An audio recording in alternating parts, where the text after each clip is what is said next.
et les pays et territoires d'outre-mer, PTOM. On va voir ensemble quelles sont les spécificités de cette relation entre Bruxelles et des territoires qui sont situés à des milliers de kilomètres, et comment l'UE peut-elle s'appuyer sur ces derniers afin de décupler sa puissance diplomatique et économique. Pour en parler, merci d'accueillir comme il se doit Joël Destom, qui est avec nous en présentiel.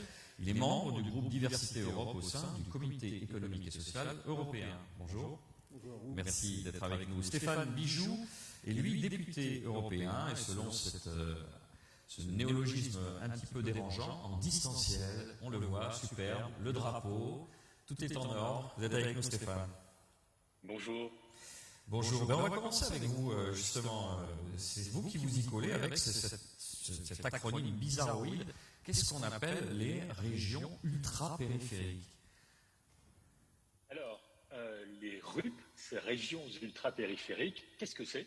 Eh bien, spontanément et avec beaucoup de détermination, je dis que c'est d'abord une chance pour l'Europe. Ces régions ultra-périphériques, il faut entendre ce mot ultra-périphérique dans le sens géographique, eh bien, tout simplement parce qu'il s'agit de 9 régions européennes réparties géographiquement sur l'océan Atlantique et l'océan Indien, donc géographiquement à la périphérie du continent européen. Et ce qu'il faut surtout intégrer, c'est que quand on parle des régions ultra-périphériques, on parle avant tout de 5 millions de personnes, d'Européens, d'hommes, de femmes et d'enfants qui sont dans des territoires extraordinaires et qui ont des attentes très grandes d'un partenariat gagnant-gagnant avec l'Europe. Et on parle là des habitants de la Réunion, de Mayotte, de la Guyane, de la Guadeloupe, de la Martinique, de Saint-Martin pour les territoires français. Mais l'Espagne, avec les Canaries, a également une région ultra-périphérique, tout comme le Portugal, avec les Açores et Madère. Donc voilà, 3 pays européens, la France, l'Espagne et le Portugal, qui accompagnent ces régions ultra-périphériques. Alors, vous semblez sous-entendre qu'il y a des avantages à faire partie de ces régions ultra-périphériques. Je me tourne vers Joël Destom. Pour vous, quels sont les avantages pour un territoire de faire partie de ces fameux RUP? Et on posera la même question à Stéphane ensuite. Bonjour à toutes et à tous. Merci beaucoup d'aborder la question sous l'angle des avantages. D'abord, l'ultra-périphéricité, c'est une définition juridique qui arrive avec le traité d'Amsterdam, 97, une transposition ensuite dans le traité de fonctionnement de l'Union européenne. Et dans le fond, je ne suis pas certain que pour nos concitoyens sur les territoires, cette définition juridique renvoie à une réalité. Donc lorsque nous évoquons la notion d'atout, on parle bien d'atouts qui vont décliner d'un statut juridique. Alors on va penser immédiatement aux sources de financement, d'accompagnement des territoires, mais malheureusement, lorsqu'on l'aborde ainsi, on n'imagine pas la nécessité de penser une appartenance au projet européen. Et au sein du comité économique et social, c'est ce qui nous a préoccupés dans un travail récent afin de développer une vision globale. Au-delà des atouts tels qu'on peut les imaginer au sens des outils juridiques, financiers, fiscaux, ça veut dire quoi être européen pour un ultramarin? Quel sens ça peut avoir? Quel intérêt ça peut avoir? Alors vous parlez au nom de la société civile. Pardon, on va voir du côté de Stéphane Bijoux qui parle au nom d'un élu. C'est quoi l'avantage donc de faire partie de ces fameuses RUP? Alors, si on parle d'avantages, il faut immédiatement dire que si oui, il y a des avantages, c'est bien pour compenser des inconvénients. Voilà. Et ces inconvénients, ils sont liés à la réalité géographique, à des retards structurels, notamment dans la dimension économique. Et d'où l'importance de cette relation gagnant-gagnant entre les régions ultra-périphériques et l'Europe. Il faut savoir que l'Europe investit sur nos régions ultra-périphériques pour les régions françaises, par exemple, 5 milliards d'euros sur les prochaines années, avec 2 milliards d'euros pour aider nos agriculteurs, nos éleveurs à réussir ces transitions agroalimentaires dont nous avons besoin et également développer cette autonomie alimentaire indispensable. Et on l'a bien vu avec la crise Covid. Vous savez, quand vous êtes sur une île et qu'il n'y a plus de bateaux, plus de liaisons aériennes et que vous êtes seul au milieu de l'océan Indien, eh bien, il faut un secteur agricole fort pour pouvoir nourrir la population, et donc l'accompagnement européen auprès du monde agricole est fondamental, et c'est la même chose pour les pêcheurs, plus de 130 millions d'euros sur les prochaines années. Et d'une façon générale, j'ai entendu ce que dit Joël Destom à juste titre. L'un des grands défis, c'est de travailler la visibilité de l'action de l'Europe sur chacun de nos territoires, parce que l'Europe, elle est utile pour construire nos lycées, pour accompagner nos artisans, pour accompagner nos PME. Elle est utile, mais pas toujours suffisamment visible. Et c'est un des grands chantiers qui est le nôtre et qui arrive assez rapidement maintenant.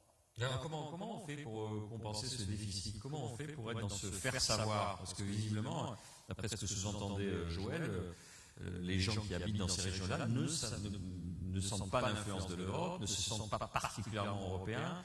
Comment on met en place ce sentiment d'appartenance, a fortiori avec la difficulté de se situer à des distances importantes, et puis de faire corps ensemble et de comprendre ce que ça peut apporter? Parce que là, il y a un déficit. D'ailleurs, à ce titre, vous avez rédigé un rapport qui appelle à une nouvelle stratégie sur ces fameuses RUP. Donc, qu'est-ce qui a marché? Qu'est-ce qui devrait changer? Vous avez 2 minutes. Alors, oui, bien sûr. On est à un moment extrêmement important où il faut non seulement continuer de faire, et en même temps faire savoir qu'on fait. Voilà. Faire sans rien lâcher sur le niveau d'engagement européen. On a bien vu, et je prends un exemple pour répondre à votre question, qu'est-ce qui a moins bien marché, où sont parfois les points de friction? Eh bien, quand il a fallu négocier les budgets pour le monde agricole, on a bien vu une tentation dans les institutions européennes de vouloir baisser le budget immédiatement. Avec le gouvernement français, nous sommes montés au créneau pour défendre, et c'est une démarche systématique, permanente qu'il faut avoir pour défendre les budgets de nos territoires. Et dans mon rapport, qui a été voté par près de 90% du Parlement européen, c'est donc un message politique extrêmement fort, nous disons avec beaucoup de détermination, qu'il faut replacer les régions ultra-périphériques, non pas à la périphérie, mais bien au centre de l'action publique et politique européenne. C'est ça la nouvelle stratégie que nous attendons des institutions européennes, et avec la présidence française de l'Union européenne et des messages extrêmement forts envoyés par le président de la République, on attend maintenant la position de la Commission qui doit, dans quelques semaines maintenant, quelques mois, annoncer cette nouvelle stratégie. Nous voulons que cette nouvelle stratégie, elle soit concrétisée par la notion d'utilité dans le quotidien de nos territoires, et dans cette nécessité de pouvoir avoir des politiques européennes adaptées à chaque territoire d'outre-mer. C'est véritablement le fer de lance des messages politiques très forts que nous faisons passer en ce moment, à la fois avec les gouvernements, le Parlement, et également les élus de terrain, puisque vous savez qu'il y a quelques jours, les présidents et présidentes des RUP, avec la Commission, avec le gouvernement, ont rédigé, avec le travail que nous avons fait, un document unique qui dit clairement nos priorités. Alors, on n'est pas encore au bout de cette communication, parce que Joël, vous n'êtes pas tout à fait d'accord. Hein. Il y a toujours un problème de perception. Vous m'avez dit, quand on a préparé cet échange, on est tous responsables du déficit d'Europe dans les Outre-mer. Oui, clairement. Et je dois reconnaître aux députés européens Bijoux et Omarjee d'être de vrais défenseurs de nos territoires. Le travail du Parlement est remarquable. Pour autant, vous interrogez l'homme de la rue à Pointe-à-Pitre, à Cayenne, à Saint-Laurent-du-Maroni ou à Mamoudzou, je ne suis pas certain qu'ils vous disent « je suis un citoyen européen ». Or, il l'est. De facto, de droit, il l'est. Je pense que le sujet, c'est un sujet de reconnaissance dans les valeurs, dans le projet. La question du sentiment d'appartenance est essentielle. Lorsqu'on interroge les Français sur leur sentiment d'appartenance à l'Union européenne, ils reconnaissent et sont fiers de l'être à 2 tiers. Si on reproduit les résultats sur nos territoires, je ne suis pas certain qu'on arrive à ces territoires. Je pense que beaucoup ne reconnaîtront même pas. Et puis, la fierté va amener à questionner les valeurs. Alors, les valeurs de l'Union européenne sont pourtant très proches de celles qu'on défend sur nos territoires. On dit liberté, égalité, état de droit, démocratie, respect de la dignité humaine, respect des droits de l'homme, y compris des minorités. C'est étrange que sur nos territoires, les ultramarins ne se disent pas, tiens, nous sommes dans un espace, dans un ensemble qui finalement magnifie des valeurs qui sont presque millénaires sur nos territoires. Et ce travail n'est pas fait. Et je crois que nous avons vraiment tous une responsabilité. Ce n'est pas le sujet du politique, mais c'est le sujet de chacun, de partager, d'ouvrir les échanges, de créer ces débats. Je suis ravi d'entendre les regards croisés aujourd'hui parce que c'est un travail qu'on doit renouveler en permanence. L'Union européenne, c'est 70 ans. Le sentiment l'euro, c'est quoi? C'est 20 ans. Erasmus, que j'ai pu vivre, c'est 35 ans. Tout ça, finalement, c'est l'échelle d'un temps très court. Et appartenir à un projet qui embarque plusieurs nations, plusieurs communautés, relève de plusieurs siècles. Je crois donc qu'il faut ancrer régulièrement, au fur et à mesure, des convictions sur le caractère peut-être imparfait d'un projet, mais l'existence d'un réel projet. Après, dans le concret, dans la mise en place du projet européen sur les territoires, il y a peut-être parfois des petits arrangements qui se font. La répartition des subventions, elle est faite par les politiques locaux. On ne perçoit pas forcément que c'est l'Europe qui aide. Il y a peut-être des courroies de transmission à revoir. Je pense qu'il y a un drame, c'est celui de l'omission. Je vais prendre un exemple très concret. En ce moment, tout le monde sait qu'il y a un contexte difficile sur l'archipel Guadeloupe, avec une jeunesse qui est confrontée à des difficultés majeures. Eh bien, nous avons, pendant toutes ces manifestations, la mise aux normes parasismiques de la plus grande cité scolaire de Guadeloupe, la cité Bentridge. C'est un projet qui a commencé en 2015, qui sera livré fin 2022, et c'est un projet qui engage 44 millions d'euros. Eh bien, en discutant avec les uns et les autres, je n'entends personne parler de l'investissement de l'Union européenne aux côtés de la région de Guadeloupe. L'Union européenne aura porté 50% du projet. Interroger la jeunesse sur l'impact de ce financement pour l'avenir, pour la projection, pourrait par exemple contribuer à des prises de conscience ou à l'ouverture d'échanges, à des discussions. Et l'exemple que je prends, je peux le reproduire presque à l'infini auprès d'entités de tailles différentes et sur tous les territoires. Il y a un vrai sujet, c'est celui de l'omission. Je pense qu'il faut être transparent dans la façon dont nous utilisons les fonds et certainement que les politiques et les acteurs de la sphère économique ont une responsabilité. Mais Joël, ça veut dire quoi entre eux? Ça veut dire que certains s'attribuent le fait justement d'avoir ces subventions et omettent que c'est l'Europe qui est à l'origine de ces... Je préfère penser que tout le monde ne maîtrise pas les mécanismes de financement et je pense qu'il faut qu'on travaille à cette professionnalisation. En tout cas, ça a fait réagir Stéphane. Hein. On vous écoute. Je voudrais rebondir sur ce que dit Joël en disant que l'autre grand chantier dans cette bataille de la visibilité, c'est la question de la simplification de l'accès aux fonds européens. Donner de la visibilité quand on réaménage l'aéroport de La Réunion, Roland-Garros, quand on fait l'extension du port de Mayotte, quand on modernise le réseau de bus à Cayenne, ou comme dans beaucoup de territoires, on utilise des fonds européens pour créer une école de la deuxième chance, pour justement aider à l'insertion, la réinsertion, quand on connaît le nombre de millions d'euros qui sont investis dans la formation, ce n'est pas possible, ce n'est pas acceptable d'être invisible à ce point. Alors il faut travailler aussi la simplification de l'accès aux fonds européens, parce que moi, je crois beaucoup à l'importance de l'initiative locale. Je crois que dans chacun de nos territoires, et ça passe notamment par le milieu associatif, mais pas que, par les porteurs de projets individuels, on a beaucoup de talent, on a cette jeunesse. Je redis que, eh bien, à l'échelle de l'ensemble des régions ultrapériphériques françaises, une personne sur deux a moins de 30 ans, et il y a dans ce réservoir énormément d'idées, de potentiel de création, et il faut simplifier l'accès aux fonds européens pour que chacune et chacun qui porte un projet d'avenir pour moderniser, pour apporter, je crois beaucoup à la notion de territoire de solution. On a dit à quel point nous étions eh bien, des territoires de subvention et nous avons besoin de ces subventions. Nous sommes aussi des territoires de solutions. Eh bien, ces solutions, pour les concrétiser, il faut aussi simplifier l'accès aux fonds européens pour que les porteurs de projets n'aient pas l'impression que les fonds européens, c'est que pour les grosses structures. Non, les fonds européens, elles sont aussi pour les porteurs de projets. Et c'est l'un des grands défis que nous avons à relever, de la simplification de ce qui paraît aujourd'hui comme un millefeuille administratif qui rend l'Europe inaccessible, alors que l'Europe, elle est là, elle est disponible et elle est utile à chacun de nos territoires. Et vous rajoutez à cela une petite atmosphère de défiance institutionnelle généralisée qui n'est pas propre au RUP, qui traverse finalement toutes les sociétés européennes. Et donc on comprend un peu mieux la difficulté à faire communauté et à rendre l'Europe plus perceptible et plus intéressante pour les citoyens en RUP. Je partage le sujet de la simplification. Et oui, nous vivons un moment particulier où la défiance, où le manque de confiance va ramener de la complexité.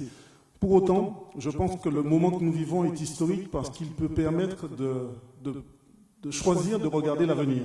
Voilà. La question est celle du développement dans ces territoires. Et très honnêtement, on peut interroger chaque acteur sur la capacité réelle d'un territoire à faire seul, à faire autonomie. Je pense que tout le monde aujourd'hui va reconnaître que ce n'est pas possible. Alors il faut surtout travailler à accompagner les nouvelles générations dans la construction d'une pensée complexe et riche. Et je le dis, c'est avec une forme de cynisme que je pense à des propos de mon père qui me parlait de la pensée complexe proposée par Édouard Glissant aux Antillais. C'était il y a quelques dizaines d'années, mais le sujet c'était bien celui-là. Dans un monde où on arrive à une multitude d'enjeux à appréhender, à agréger, avec des communautés qui se côtoient en permanence, c'est ça l'Union européenne, hein? Eh bien tout simplement, on apprend à développer des grilles de lecture qui aident à vivre le monde sereinement. C'est le sujet de l'avenir et je pense que de considérer que nous vivons un moment qui est celui d'un point de départ est beaucoup plus porteur de sens. On a évoqué très rapidement une échéance intéressante, c'est la présidence française de l'UE. Qu'est-ce que ça va apporter finalement au RUP? Et ensuite on sera un focus sur les PTOM. De quelle façon ça peut être bénéfique cette présidence française, Stéphane Mijoux? La présidence française de l'Union européenne pour les Outre-mer est un couloir d'opportunités. Pendant 6 mois, sous l'impulsion du président de la République, nous allons pouvoir cranter un certain nombre de messages forts concernant ce qui doit être ce fameux partenariat gagnant. Cette nouvelle stratégie, je redis, il y a en rebond à ce qui vient d'être dit, une dimension politique citoyenne extrêmement importante dans cette nécessité à ancrer, consolider la cohésion sur chacun de nos territoires et cette appartenance qui est l'un des mots-clés de la présidence française Union européenne parce que quand je n'ai pas la certitude que j'appartiens à cet ensemble, je peux m'en éloigner, il peut y avoir de la défiance, il peut y avoir du décrochage par rapport à mon engagement citoyen et quand j'arrête de m'engager, j'abandonne et c'est le risque qu'on n'aille plus voter, qu'on s'éloigne et on laisse à ce moment-là la possibilité aux autres de décider à ma place et ça c'est pas acceptable. Donc cette notion de cohésion, d'appartenance, elle va être consolidée dans le cadre de la présidence française de l'Union européenne parce qu'il y a une convergence. La présidence française et un territoire français, la Martinique, qui assure la présidence de la conférence des régions ultrapériphériques. Il y a la force du rapport qui est le mien, qui a été voté par le Parlement et cette nouvelle stratégie. Donc autant d'éléments qui vont faire converger le même message pour faire émerger une nouvelle stratégie européenne utile à chacun de nos territoires. Et ce que je veux dire par exemple, c'est que 2022 est l'année européenne de la jeunesse. Cette présidence française, ce sera l'occasion de concrétiser vis-à-vis de nos jeunes un certain nombre de messages forts pour créer cette passerelle entre notre jeunesse et l'Europe à travers Erasmus. Et je veux dire que nous avons plus que doublé les budgets d'Erasmus pour permettre à nos jeunes de jouer la carte de la mobilité. Également, des budgets pour la coopération régionale. Aujourd'hui, quand on est face au dérèglement climatique, comme on l'est dans chacun de nos territoires, et on voit bien chacun de nos territoires impactés par ce dérèglement climatique, qui peut penser que tout seul dans notre coin, nous pouvons construire la solution adaptée, alors que nos voisins, dans chacune de nos régions, sont eux aussi confrontés aux mêmes enjeux climatiques. Et c'est bien ensemble que nous pouvons construire des solutions. Et je rebondis et je reviens sur cette volonté d'être vus et avec un investissement sur chacun de nos territoires comme des territoires de solutions à construire notamment, non seulement dans une relation nord-sud avec l'Europe, mais également une relation sud-sud avec nos voisins. C'est l'un des enjeux de cette présidence française de l'Union européenne et ça fait partie des messages forts que nous faisons passer. J'imagine que la France est plutôt motrice, eu égard aux nombreux territoires par rapport aux autres, parce qu'on citait l'Espagne et le Portugal, donc c'est le fer de lance un petit peu. Exactement, et d'ailleurs l'engagement pour les régions ultrapériphériques est inscrit dans le programme officiel de la présidence française de l'Union européenne. C'est donc bien une ambition impulsée par le président de la République que nous allons concrétiser avec tous nos partenaires européens tout au long des prochains mois. Je veux dire qu'il y a les programmes spécifiques aux RUP, mais il y a également la possibilité pour nous d'être éligibles et d'utiliser tous les fonds transversaux européens. Et nous allons le faire. Et le défi est maintenant, au moment où nous allons commencer le déploiement des nouveaux programmes opérationnels dans chacun de nos territoires, d'arriver à être utile et visible. Est-ce que, on va dire, presque le représentant de la société civile partage l'enthousiasme de l'élu européen, Joël Lestom, par rapport à la présidence française? Je suis un optimiste raisonnable. Donc je pense qu'une présidence française de l'Union européenne, c'est un moment assez unique. Tous les 13 ans, j'ai aussi conscience qu'une présidence comme celle-là se prépare depuis très longtemps. Je pense qu'il faut à peu près 4 ans. Et je pense qu'au moment où on s'en saisit, on ne maîtrise pas les éventuels chocs externes. Rappelez-vous qu'en 2008, quand Nicolas Sarkozy prend la présidence du Conseil de l'Union, il est immédiatement confronté à la crise financière. Donc, on ne sait pas ce qu'on va vivre. Vous voyez, depuis 2 jours, l'Ukraine commence à occuper l'espace. Il n'est pas impossible que les équipes qui ont préparé les travaux soient consacrées, focalisées sur ce sujet. Pour autant, je crois que c'est une opportunité. Une opportunité pour, non pas rappeler ou revendiquer, mais tout simplement pour donner dans nos territoires un éclairage différent. Je pense que tous les événements planifiés sur ce semestre doivent avoir une résonance dans nos territoires. C'est ça qui a du sens. Appeler l'attention de nos jeunes sur cette année, sur cette conférence, sur leur capacité à contribuer. Pour la première fois, je pense qu'ils pourront, avec les plateformes qui se multiplient, apporter des contributions significatives. Je crois que c'est un travail du dernier kilomètre. C'est le petit pas à faire ensemble qui va aider sur nos territoires à transformer. Donc, ce ne sera peut-être pas très visible, mais je pense qu'il faut que chacun prenne l'engagement de cet échange avec les jeunes générations, avec toutes les parties prenantes de nos sociétés civiles locales pour embarquer le sujet. C'est la conviction que nous avons au Comité économique social européen. C'est un travail de tous les jours. C'est la somme de tout petits engagements pour amener la prise de conscience.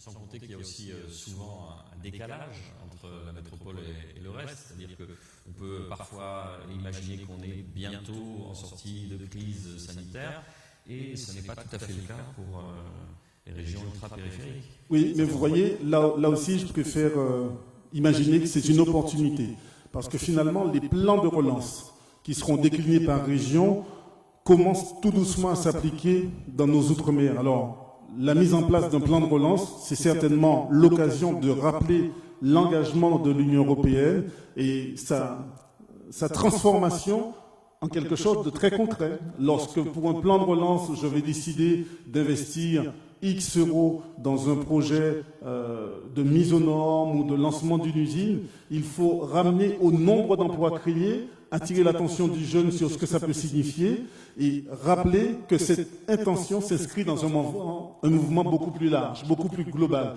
Je crois que c'est une opportunité. Le temps qu'on vit, les événements que nous avons vécus ramènent finalement à beaucoup militer dans ce que nous sommes, individus, avec la nécessité de nourrir le projet collectif. Je crois que très souvent, c'est ce qui nous manque, l'intention de nourrir le projet collectif. Alors on a 2 questions du public, une qui est un petit peu poil à gratter. Les Polonais, les Tchèques, les Suédois, qu'est-ce qu'ils comprennent à ces problématiques? Cela doit être du chinois pour eux, et je les comprends. Alors c'est une simple remarque, mais peut-être une réaction, Stéphane. c'est vrai que les États membres qui n'ont pas de régions ultra-périphériques, eh bien, ont parfois, c'est vrai, un peu de difficulté à appréhender la réalité à la fois des enjeux et la nécessité impérative de l'engagement européen sur nos territoires. Mais c'est un travail de pédagogie qui est le nôtre, que d'aller vers nos collègues, de leur dire à quel point finalement c'est un enjeu collectif et c'est d'ailleurs un engagement de l'Union européenne sur cette mandature de ne laisser personne sur le bord du chemin. C'est le pavillon sous lequel nous avançons, toute institution européenne confondue. Eh bien, croyez-moi, quand un collègue d'un pays qui n'a pas de régions ultra-périphériques, eh bien, manifeste une incompréhension, je vais vers lui, parce que ça fait partie de mon boulot, pour lui expliquer les enjeux et lui dire que, eh bien, cette promesse européenne de ne laisser personne jusqu'au bout du chemin, eh bien, elle doit résonner, se concrétiser, y compris dans les territoires les plus éloignés du continent européen. Et c'est ce qui fait à la fois eh bien, la complexité et toute la grandeur de ce projet européen que nous portons collectivement. Si je peux rebondir sur la question posée ou l'observation, ce week-end, j'ai échangé avec mes amis de l'Université des Antilles. Et ils me relataient l'expérience vécue par des doctorants de Prague, République tchèque, en déplacement, en learning expedition, en Guadeloupe et à la Martinique. Et il me disait à quel point ces jeunes étaient surpris de découvrir des territoires au niveau d'infrastructures aussi développés que ceux qu'ils découvraient. Ils s'imaginaient d'autres territoires. Eh bien ça, c'est un effet de l'Union européenne. Vous voyez, la mise en conformité parasismique de l'hôpital de Basse-Terre, la construction d'un nouveau CHU en Guadeloupe, eh bien, amène nos territoires à des niveaux d'équipement que quelquefois nos petits camarades de certains pays de l'Union européenne n'ont pas aspiré à avoir. Ben, écoutez, merci beaucoup messieurs, on vous applaudit. Merci pour la qualité de votre échange. Je vous donne rendez-vous cet après-midi pour la suite de notre événement. On va évoquer entre autres l'importance du secteur aérien pour les Outre-mer, leurs atouts économiques dopés par leur capacité d'innovation ainsi que leur contribution fondamentale.